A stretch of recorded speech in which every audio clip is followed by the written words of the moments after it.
lecture philosophique par Mathieu Guglielmino. Un podcast pour faire vivre le savoir des philosophes dans ce qu'il y a de plus vivant, la parole.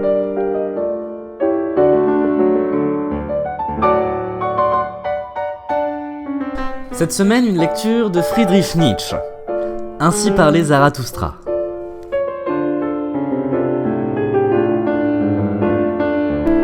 Ainsi parlait Zarathustra, de Friedrich Nietzsche. Prologue de Zarathustra. 1. Quand Zarathustra eut atteint l'âge de 30 ans, il quitta son pays natal et le lac de son pays, et alla dans les montagnes. Là, il se délecta de son esprit et de sa solitude, et ne s'en fatigua pas, 10 ans durant. Mais enfin son cœur se transforma, et un matin, il se leva aux premières lueurs du soleil, se présenta devant lui, et lui parla ainsi. « Grand astre, que serait ton bonheur si tu n'avais pas ceux que tu éclaires ? 10 ans durant, tu es monté à hauteur de ma caverne. Tu en aurais eu assez, un jour, de ta lumière et de ton trajet. Sans moi, mon aigle et mon serpent. Mais chaque matin, nous t'attendions, te déchargions du superflu et t'en rendions grâce. Vois, je suis là de ma sagesse, comme l'abeille qui a butiné trop de miel. J'ai besoin des mains qui se tendent.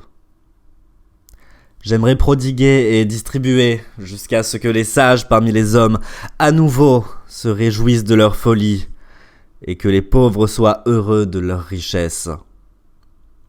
Pour cela, je dois descendre dans les profondeurs, comme tu fais le soir, quand tu t'en vas par derrière la mer et que tu apportes ta lumière au monde d'en bas.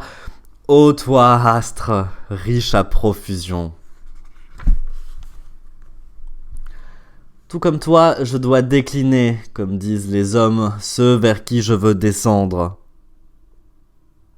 Bénis-moi donc, ô œil calme, toi qui peux voir un bonheur par trop grand sans être jaloux. Bénis le calice prêt à déborder, que l'eau s'en écoule dorée et qu'elle porte partout le reflet de ton allégresse. Vois, ce calice aspire à se vider, et Zarathustra veut redevenir homme. Ainsi commença le déclin de Zarathustra. 2. Zarathustra descendit seul de la montagne, et il ne rencontra personne. Mais lorsqu'il parvint aux forêts, il trouva tout à coup devant lui un vieillard qui avait quitté sa sainte cabane pour chercher des racines dans la forêt. Et le vieillard alors dit à Zarathustra : « Ce voyageur ne m'est pas étranger, il poussa ici il y a maintes années, il s'appelait Zarathustra, mais il s'est transformé. En ce temps-là, tu portais tes cendres à la montagne. Veux-tu aujourd'hui porter ton feu dans les vallées ?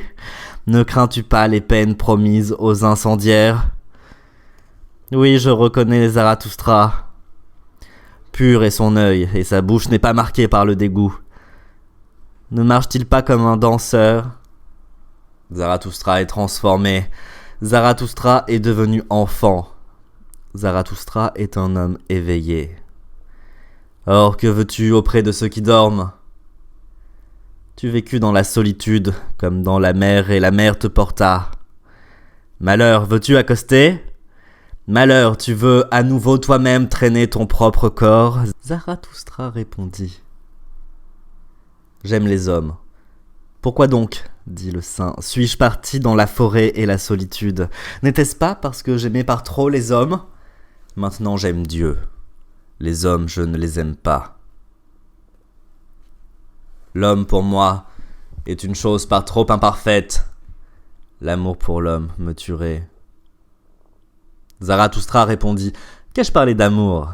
J'apporte aux hommes un présent. » « Ne leur donne rien, dit le saint. Décharge-les plutôt de quelque chose et porte-le avec eux. C'est ce qui leur fera le plus de bien. Du moins si cela t'en fait à toi-même aussi. Et si tu veux leur donner, ne leur donne pas plus qu'une aumône, et encore laisse-la leur mendier. Non, répondit Zarathustra. Je ne fais pas d'aumône. Je ne suis pas assez pauvre pour cela. Le saint rit de Zarathustra et parla ainsi. Tâche de leur faire accepter tes trésors. Ils se méfient des ermites et ne croient pas que nous venions pour donner. Nos pas rendent, à leur gré, un son pas trop solitaire à travers les ruelles. Et quand la nuit dans leur lit, ils entendent un homme marcher, longtemps avant que le soleil ne se lève, ils se demandent certainement où veut donc aller le voleur. Ne va pas auprès des hommes. Reste dans la forêt. Mieux vaut encore aller avec les animaux. Pourquoi ne veux-tu pas être comme moi, un ours parmi les ours, un oiseau parmi les oiseaux? Et que fait le saint dans la forêt? Demanda Zarathustra. Le saint répondit, je fais des chansons, et je les chante, et quand je fais des chansons, je ris, je pleure, je grogne, c'est ainsi que je loue Dieu. En chantant, en pleurant, riant, grognant, je loue le Dieu qui est mon Dieu. Mais toi, que nous apportes-tu en présent? Lorsque Zarathustra eut entendu ces mots, il salua le saint et dit « Qu'aurais-je donc à vous donner? Mais vite, laissez-moi partir, que je ne vous prenne rien !» Et ainsi ils se séparèrent. Le vieillard et l'homme en riant tout à fait comme rient deux jeunes garçons. Et quand Zarathustra fut seul, il parla ainsi à son cœur. Serait-ce donc possible? Ce vieux saint dans sa forêt, il ne l'a donc pas encore appris que Dieu est mort? 3. Lorsque Zarathustra arriva à la ville voisine située au bord des forêts, il y trouva un grand rassemblement de gens sur la place du marché, car il avait été proclamé que l'on verrait un danseur de cordes. Et Zarathustra parla ainsi au peuple. « Je vous enseigne le surhumain. L'homme est quelque chose qui doit être surmonté. Qu'avez-vous fait pour le surmonter? Tous les êtres jusqu'ici ont créé quelque chose au-delà d'eux-mêmes. Et vous voulez être le reflux de cette grande marée, et vous préférez retourner à l'animal plutôt que de surmonter l'homme? Qu'est-ce que le singe pour l'homme? Un objet de risée ou de honte douloureuse. Et c'est exactement cela que l'homme doit être pour le surhomme. Un objet de risée ou de honte douloureuse. Vous avez fait le chemin du ver de terre à l'homme, et bien des choses en vous sont encore verts. Jadis, vous étiez des singes, et aujourd'hui encore, l'homme est plus singe que n'importe quel singe. Mais même le plus singe d'entre vous, celui-là n'est qu'un assemblage disparate et divisé de la plante et du fantôme. Mais est-ce que je vous dis de devenir des plantes ou des fantômes? Voyez, je vous enseigne le surhumain. Le surhumain est le sens de la terre. Que votre volonté dise que le surhumain soit le sens de la terre. Je vous en conjure, mes frères, restez fidèles à la terre, et ne croyez pas ceux qui vous parlent d'espérance supraterrestre. Ce sont des empoisonneurs, qu'ils le sachent ou non. Ils méprisent la vie, ce sont des mourants. Eux-mêmes empoisonnés, dont la terre est fatiguée, alors qu'ils s'en aillent donc. Jadis, le blasphème contre Dieu était le blasphème le plus grand. Mais Dieu mourut. Et alors ces blasphémateurs moururent eux aussi. Blasphémer la terre et attacher plus de prix aux entrailles de l'impénétrable qu'au sens de la terre, voilà ce qui maintenant est ce qu'il y a de plus effroyable. Jadis, l'âme regardait le corps avec mépris. Et en ce temps-là, ce mépris était ce qu'il y avait de plus haut. L'âme voulait le corps maigre, hideux, affamé. C'est ainsi qu'elle pensait lui échapper à lui et à la terre. Oh, cette âme, elle était elle-même encore maigre, hideuse et affamée. Et la cruauté était la volupté de cette âme. Mais vous aussi, mes frères, dites-moi, votre corps, qu'annonce-t-il de votre âme? Votre âme n'est-elle pas pauvreté et saleté, et n'est-elle pas un misérable bien-être? En vérité, l'homme est un fleuve malpropre. Il faut être un océan pour pouvoir recueillir un fleuve malpropre sans se salir soi-même. Voyez, je vous enseigne le surhumain. C'est lui, cet océan. En lui peut s'abîmer votre grand mépris. Quel est le plus grand moment que vous puissiez vivre? C'est l'heure du grand mépris. L'heure où votre bonheur aussi devient dégoût, tout comme votre raison et votre vertu. L'heure où vous vous dites « Que m'importe mon bonheur ?» Il est pauvreté et ordure et un misérable bien-être. Or mon bonheur devrait à lui seul justifier l'existence entière. L'heure où vous vous dites « Que m'importe ma raison ?» a-t-elle faim de savoir comme le lion a faim de nourriture ? Elle est pauvreté et ordure et un misérable bien-être. L'heure où vous vous dites « Que m'importe ma vertu ?» Elle ne m'a pas encore fait délirer. Que je suis fatigué de mon bien et de mon mal. Tout cela est pauvreté, ordure et un pitoyable bien-être. L'heure où vous vous dites « Que m'importe ma justice ?» Je ne sache pas que je suis l'incandescence et le charbon. Or le juste est l'incandescence et le charbon. L'heure où vous vous dites « Que m'importe ma pitié ?» N'est-elle pas pitié cette croix où l'on cloue celui qui aime les hommes ? Mais ma pitié n'est pas une crucifixion. Avez-vous déjà parlé ainsi ? Avez-vous déjà crié ainsi ? Bah si seulement je vous avais entendu crier ainsi ! Ce n'est pas votre péché, c'est votre fragilité qui clame vers le ciel. Votre avarice, même au sein du péché, c'est elle qui clame vers le ciel. Où donc est l'éclair qu'il vous lèche de sa langue ? Où est la folie qu'il faudrait vous inoculer ? Voyez, je vous enseigne le surhumain. C'est lui cet éclair, c'est lui cette folie. Lorsque Zarathustra eut parlé ainsi, quelqu'un s'exclama dans la foule. « Nous en avons assez entendu sur le danseur de cordes. Maintenant faites-nous voir !» Et toute la foule rit de Zarathustra. Mais le danseur de cordes, qui croyait que c'est de lui qu'on parlait, se mit à l'œuvre. 4. Mais Zarathustra regarda la foule et s'étonna. Puis il parla ainsi. « L'homme est une corde tendue entre l'animal et le surhumain. Une corde par-dessus un abîme. Un franchissement dangereux. Un chemin dangereux. Un regard en arrière dangereux. Un frisson et un arrêt dangereux. Ce qui est grand dans l'homme, c'est qu'il est un pont et non un but. Ce que l'on peut aimer dans l'homme, c'est qu'il est une transition et qu'il est un déclin. J'aime ceux qui ne savent vivre, à moins qu'ils ne vivent dans le déclin et le franchissement. J'aime ceux qui sont pleins d'un grand mépris, parce que ce sont eux qui vénèrent, et qu'ils sont des flèches du désir d'aller vers l'autre rive. J'aime ceux qui ne vont pas tout d'abord chercher par-delà les étoiles une raison pour décliner et être des victimes.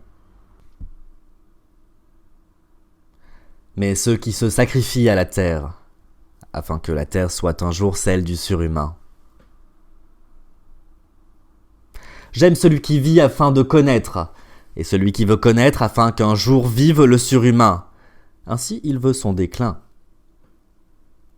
J'aime celui qui travaille et invente afin de bâtir la demeure du surhumain et préparer pour lui la terre, bêtes et plantes, car ainsi il veut son déclin. J'aime celui qui aime sa vertu, car la vertu est volonté de déclin et une flèche du désir. J'aime celui qui ne garde pas pour lui une seule goutte d'esprit, mais qui veut être entièrement l'esprit de sa vertu. C'est ainsi qu'en tant qu'esprit, il franchit le pont. J'aime celui qui veut faire de sa vertu son penchant et sa fatalité. C'est ainsi qu'il veut encore vivre au nom de sa vertu et qu'il ne veut plus vivre. J'aime celui qui ne veut pas avoir trop de vertu. Une vertu est davantage vertu que deux, parce qu'elle est davantage nœud auquel se pend la fatalité. J'aime celui dont l'âme se prodigue, qui ne veut pas de gratitude, et qui ne rend rien, car il donne toujours, et ne veut point se réserver lui-même. J'aime celui qui a honte quand le dé tombe à son avantage, et qui demande alors « Suis-je donc un tricheur ?» car il veut son déclin. J'aime celui qui fait précéder ses actes de paroles d'or, et qui tient toujours plus qu'il ne promet, car il veut son déclin. J'aime celui qui justifie ceux qui viendront dans l'avenir et qui délivre ceux qui sont venus dans le passé, car il veut périr de ceux qui sont présents aujourd'hui. J'aime celui qui châtie son Dieu, parce qu'il aime son Dieu, car il faut périr de la colère de son Dieu. J'aime celui dont l'âme est profonde, même dans la blessure, et qui peut aussi périr d'une chose insignifiante. Ainsi il franchit volontiers le pont. J'aime celui dont l'âme déborde, de sorte qu'il s'oublie lui-même et que toute chose soit en lui. Toute chose ainsi devienne son déclin. J'aime celui qui est libre de cœur et d'esprit. Sa tête ainsi ne sert que d'entrailles à son cœur, mais son cœur le mène à son déclin. J'aime tous ceux qui sont comme de lourdes gouttes tombant, une à une, du nuage sombre suspendu au-dessus des humains. Ils annoncent la venue de la foudre. Et périssent, annonciateur. Voyez, je suis un annonciateur de la foudre, et une lourde goutte est tombée du nuage. Cette foudre a pour nom le surhumain. 5. Lorsque Zarathustra eut prononcé ces paroles, il contempla de nouveau la foule et garda le silence. « Regarde-les, dit-il à son cœur, regarde-les rire. Ils ne me comprennent pas. Je ne suis pas la bouche qu'il faut pour ces oreilles. Faut-il leur briser les oreilles pour qu'ils apprennent à écouter avec les yeux ? Faut-il faire un bruit de timbales ou de frères prêcheurs ? Ou ne croient-ils que ceux qui bredouillent ? Ils ont quelque chose dont ils sont fiers. Comment le nomment-ils donc ce qui les rend si fiers ? Ils appellent ça la culture. C'est ce qui les distingue des chevriers. C'est pourquoi ils n'aiment pas entendre à leur propos le mot mépris. Aussi vais-je parler à leur fierté. Je veux donc leur parler de ce qu'il y a de plus méprisable. Or, c'est le dernier homme. Et Zarathustra parla ainsi à la foule. Le moment est venu que l'homme se fixe son but. Le moment est venu pour l'homme de planter le germe de son espoir le plus haut. Son sol est encore assez riche pour cela. Mais ce sol un jour sera pauvre et amendé. Il ne pourra plus y pousser de grands arbres. Oh malheur, il vient le temps où l'homme ne projette plus la flèche de son désir par-dessus l'homme et où la corde de son arc a désappris à vibrer. Je vous le dis. Il faut encore porter du chaos en soi pour pouvoir donner naissance à une étoile dansante. Je vous le dis. Vous portez encore du chaos en vous. Malheur, voici venir le temps où l'homme ne donnera plus naissance à nulle étoile. Malheur, voici venir le temps de l'homme le plus méprisable, qui ne peut plus se mépriser lui-même. Voyez, je vous montre le dernier homme. Qu'est l'amour ? Qu'est-ce que la création ? Qu'est le désir ? Qu'est une étoile ? Voilà ce que demande le dernier homme. Il cligne de l'œil. La terre alors sera devenue petite, et le dernier homme y sautira qui rend toute chose petite. Son espèce est indestructible, comme le puceron des bois. Le dernier homme, c'est lui qui vivra le plus longtemps. Nous avons inventé le bonheur, disent les derniers humains, et ils clignent des yeux. Ils ont quitté les contrées où il est dur de vivre, car l'on a besoin de chaleur. On aime encore le voisin et l'on se frotte à lui, car l'on a besoin de chaleur. Devenir malade et éprouver de la méfiance leur paraît relever du péché. On marche avec précaution. Fou donc celui qui trébuche encore sur des pierres ou des humains. Un peu de poison par-ci, par-là, cela donne des rêves agréables. Et beaucoup de poison pour finir, cela donne une mort agréable. On travaille encore, car le travail est un divertissement. Mais on prend soin que le divertissement ne soit pas trop fatigant. On ne devient plus ni riche, ni pauvre. L'un et l'autre sont trop pénibles. Qui veut encore gouverner ? Qui veut obéir ? L'un et l'autre sont trop pénibles. Point de berger et un troupeau. Chacun veut la même chose, chacun sera pareil. Celui qui sentira les choses autrement ira volontairement à l'asile d'aliénés. Jadis, tout le monde était fou, disent les plus finauds et ils clignent des yeux. On est malin, et l'on sait tout ce qui s'est passé. Ainsi, on n'en finit pas de se moquer. On se querelle encore, mais on se réconciliera bientôt, sinon ça abîme l'estomac. On a son petit plaisir pour le jour et son petit plaisir pour la nuit, mais l'on révère la santé. Nous avons inventé le bonheur, disent les derniers hommes, et ils clignent des yeux. Et sur ces mots s'acheva le premier discours de Zarathustra, discours que l'on appelle ainsi le prologue.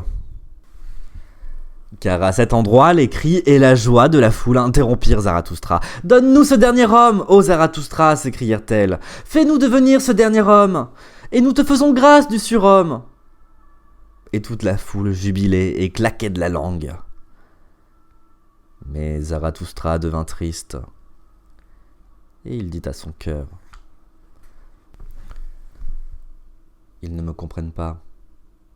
Je ne suis pas la bouche qu'il faut à ses oreilles. J'ai vécu par trop longtemps dans les montagnes. J'ai trop écouté les ruisseaux et les arbres. Or me voici en train de leur faire des discours pour chevrier. Mon âme est immobile et limpide comme la montagne au matin. Mais ils trouvent que je suis froid et me prennent pour un railleur aux farces sinistres. Et les voici qui me regardent et qui rient. Et tout en riant, ils me haïssent encore. Il y a de la glace dans leur rire. 6. Alors arriva quelque chose qui rendit toutes les bouches muettes et tous les regards fixes. Entre-temps, en effet, le danseur de cordes s'était mis à l'ouvrage. Il était sorti par une petite porte et marchait sur la corde tendue entre deux tours, de sorte à passer au-dessus du marché et de la foule. Juste comme il était à mi-chemin, la petite porte s'ouvrit encore une fois et un luron bariolé, semblable à un bouffon, en sortit d'un bond et suivit le premier d'un pas rapide. « Avance, les traînards !» cria une voix terrible. « Avance, paresseux ! Trafiquant aux petits pieds ! Face blême ! Avance, que je ne te chatouille pas de mon talon ! Que fais-tu ici, entre les tours ? C'est dans la tour qu'est ta place, on devrait t'y enfermer, tu barres la route à un meilleur que toi !» Et chaque mot il se rapprochait. Quand il ne fut plus qu'à un pas de lui, il arriva cette chose terrible, qui rendit toutes les bouches muettes et tous les regards fixes. Il poussa un cri diabolique et sauta par-dessus celui qui lui barrait la route. Mais celui-ci, voyant vaincre son rival, en perdit la tête et la corde. Il jeta son balancier et tomba plus vite encore que celui-ci dans le vide. Un tourbillon de bras et de jambes. Le marché et la foule ressemblaient à la mer quand la tempête s'y engouffre. Tout le monde se dispersa en tous sens, pêle-mêle, et surtout à l'endroit où le corps allait s'écraser sur le sol. Zarathustra ne bougea pas, et c'est juste à côté de lui que vint tomber le corps, en piètre état, brisé, mais pas mort encore. Après quelque temps, le blessé reprit connaissance. Il vit Zarathustra agenouillé à côté de lui. « Que fais-tu là » dit-il enfin. « Depuis longtemps je savais que le diable me ferait un croc en jambe. Maintenant il me traîne en enfer. Comptes-tu l'en empêcher ?»« Sur mon honneur, ami, répondit Zarathustra. Cela n'existe pas, ce dont tu parles. Il n'existe ni diable ni enfer. Ton âme sera plus vite morte encore que ton corps. Ne crains plus rien maintenant. » L'homme leva les yeux avec méfiance. « Si tu dis la vérité, dit-il alors, je ne perds rien en perdant la vie. Je ne suis guère plus qu'un animal à qui l'on a appris à danser au moyen de coups de bâton et d'une maigre pitance. » « Non pas, dit Zarathustra, du danger tu as fait ton métier, il n'y a rien là qui ait lieu de mépriser. Tu péris maintenant de ton métier. Pour cela, je veux t'ensevelir de mes propres mains. » Lorsque Zarathustra eut dit cela, le mourant ne répondit plus rien. Mais il remua la main comme s'il cherchait la main de Zarathustra pour le remercier. Pendant ce temps, le soir était venu et la place du marché était enveloppée d'obscurité. Alors la foule se dispersa, car même la curiosité et l'effroi se lassent. Mais Zarathustra était assis à côté du mort sur le sol, plongé dans ses pensées, il en oubliait le temps. Enfin la nuit se fit, et un vent froid souffla sur le solitaire, et il dit à son cœur : « En vérité, Zarathustra, aujourd'hui, a fait une belle pêche. Il n'a pas pris d'être humain, certes, mais un cadavre. Effrayante est la vie humaine, encore et toujours dépourvue de sens, un pitre peut lui être fatal. Je veux apprendre aux hommes le sens de leur existence. Qui est le surhumain, la foudre issue du sombre nuage humain. Mais je suis encore loin d'eux, et le sens de mes pensées ne parle pas à leur sens. Pour les humains, je suis encore à mi-chemin entre le fou et le cadavre. Sombre est la nuit, sombre la route de Zarathustra. Viens, compagnon glacé et raidi. Je vais t'apporter à l'endroit où je t'enterrerai de mes propres mains. 8. Quand Zarathustra eut dit cela à son cœur, il chargea le cadavre sur son dos et se mit en route. Il n'avait pas encore fait 100 pas qu'un homme s'approcha de lui et lui parla à l'oreille. Et voyez, celui qui parlait, c'était le pitre de la tour. « Pars de cette ville, ô Zarathustra, dit-il. Trop nombreux sont ici ceux qui te haïssent. Te détestent les bons et les justes, et ils t'appellent leur ennemi et leur contempteur. Te haïssent les croyants, ceux qui ont la vraie foi, et ils t'appellent un danger pour le peuple.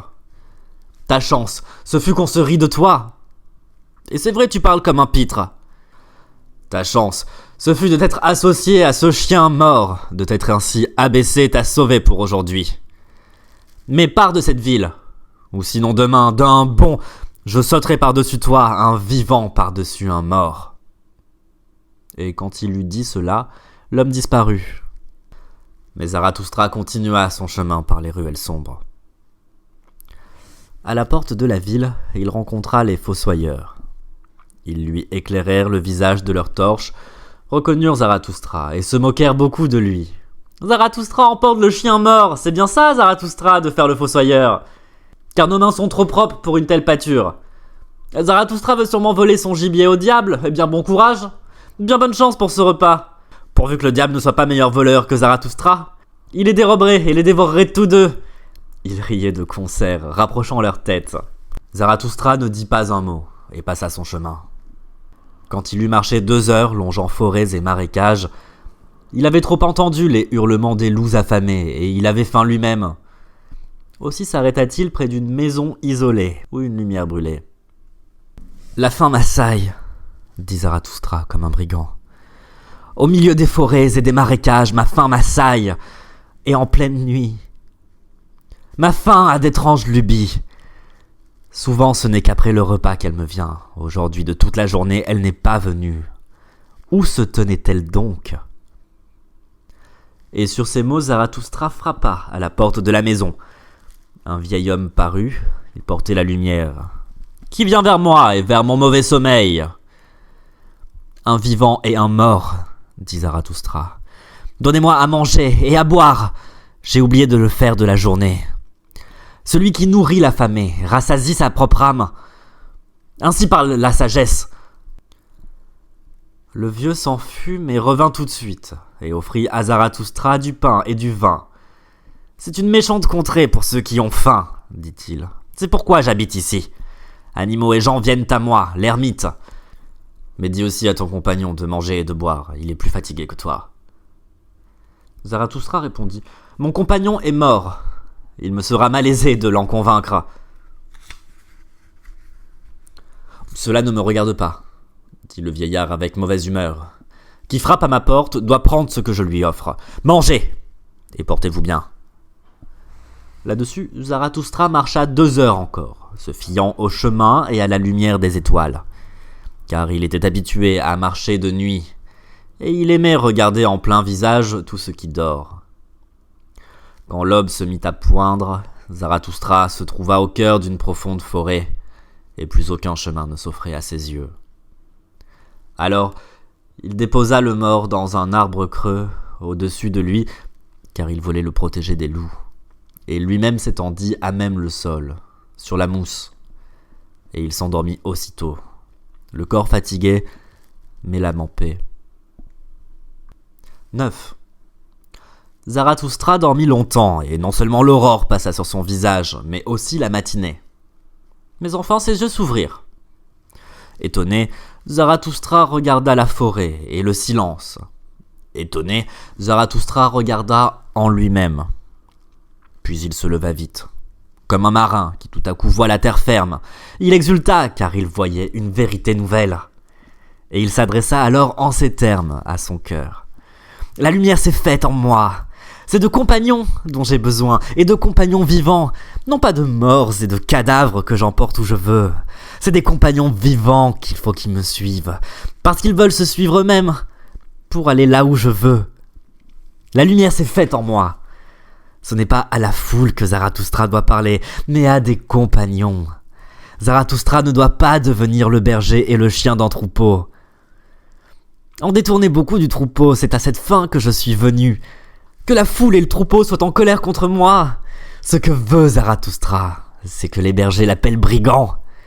Bergers, dis-je, mais eux-mêmes, ils se nomment les bons et les justes. Bergers, dis-je, mais eux-mêmes, ils se nomment les croyants de la vraie loi. Voyez les bons et les justes. Qui haïssent-ils le plus ? Celui qui brise les tables de leurs valeurs, le destructeur, le criminel. Mais celui-là, c'est le créateur.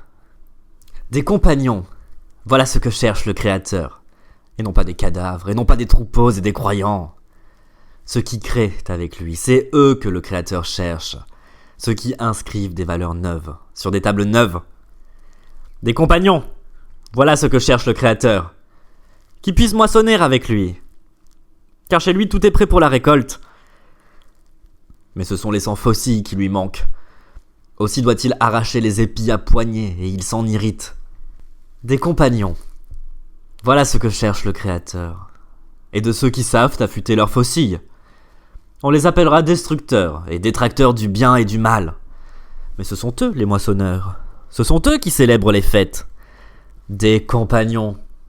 Voilà ce que cherche Zarathustra pour créer, moissonner, célébrer les fêtes. Qu'a-t-il à faire de troupeaux, de bergers et de cadavres ? Et toi, mon premier compagnon, repose en paix. Je t'ai bien enseveli dans ton arbre creux. Je t'ai bien mis à l'abri des loups. Mais je te quitte, ce temps est passé. Entre l'aurore et l'aurore suivante, une vérité nouvelle m'est venue. Je ne dois être ni berger, ni fossoyeur. Je ne veux plus désormais parler à la foule. Et c'est la dernière fois que j'ai parlé à un mort. C'est au Créateur, au moissonneur, à celui qui célèbre des fêtes que je veux me joindre. C'est de l'arc-en-ciel que je veux leur montrer, et tous les échelons qui mènent au surhumain. Je chanterai ma chanson à l'ermite, et à ceux qui se sont retirés à deux dans la solitude.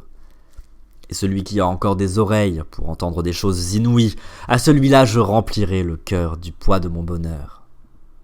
Je veux aller à mon but. Je marche à mon pas. Je sauterai à pieds joints par-dessus les hésitants et ceux qui tâtonnent. Que mon chemin soit leur déclin. 10. Voilà ce que Zarathustra avait dit à son cœur quand le soleil fut au zénith. Il regarda, interrogateur, vers le ciel car il entendait au-dessus de lui le cri strident d'un oiseau. Et voyez ! Un aigle tracé de vastes cercles dans l'air et un serpent était accroché à lui. Non comme une proie, mais comme un ami, car il se tenait enroulé autour de son cou. « Ce sont mes animaux !» dit Zarathustra, se réjouissant de tout son cœur. « L'animal le plus fier qu'il y ait sous le soleil, et l'animal le plus rusé sous le soleil. Ils sont partis en reconnaissance. Ils veulent savoir si Zarathustra est encore en vie. En vérité, est-ce que je vis encore ? J'ai trouvé plus de danger parmi les hommes que parmi les animaux. Zarathustra parcourt des chemins dangereux. Que mes animaux veuillent bien me conduire. » Quand Zarathustra eut dit cela, il pensa aux paroles du saint dans la forêt.